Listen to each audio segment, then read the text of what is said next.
Se o empregado é contratado em tempo parcial e o seu salário ele é menor do que um salário mínimo mensal, em razão da jornada dele ser reduzida, a empresa tem de fazer o recolhimento da contribuição previdenciária sobre qual valor? Sobre o valor do salário pago ao empregado?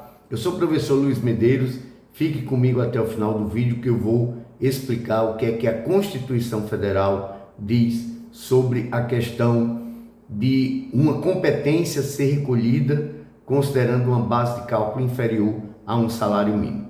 Se o salário do empregado é inferior a um salário mínimo mensal, a empresa deve fazer a retenção do empregado considerando o valor desse salário e deve recolher a parte patronal também considerando essa base de cálculo, mesmo que inferior a um salário mínimo. Só que com a reforma da Previdência em 2019, os empregados que têm um salário de contribuição inferior a um salário mínimo mensal, eles não terão essa competência considerada para tempo de contribuição. Isso não vale apenas para os empregados contratados em tempo parcial, vale também para o empregado aprendiz, vale para o empregado que ganha o salário mínimo e em um determinado mês ele falta um dia, perde o repouso semanal remunerado e por conta disso, naquele mês, o seu salário de contribuição é inferior a um salário mínimo mensal. Segundo a Constituição Federal, essa competência não é considerada como tempo de contribuição e o empregado tem três opções.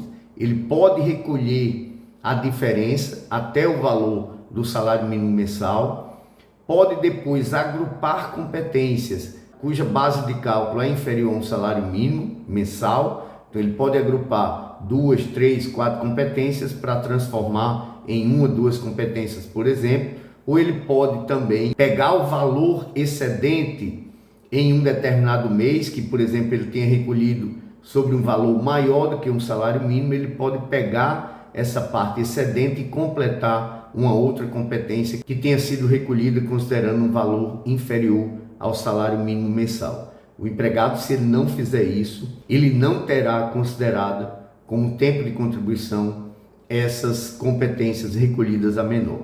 Infelizmente, essa é uma realidade. Muitos trabalhadores que estão nessa situação não sabem dessa obrigação e eles só irão ficar sabendo quando lá na frente precisarem solicitar um auxílio-doença, uma aposentadoria, que terão, em muitos casos, de correr para fazer essa regularização.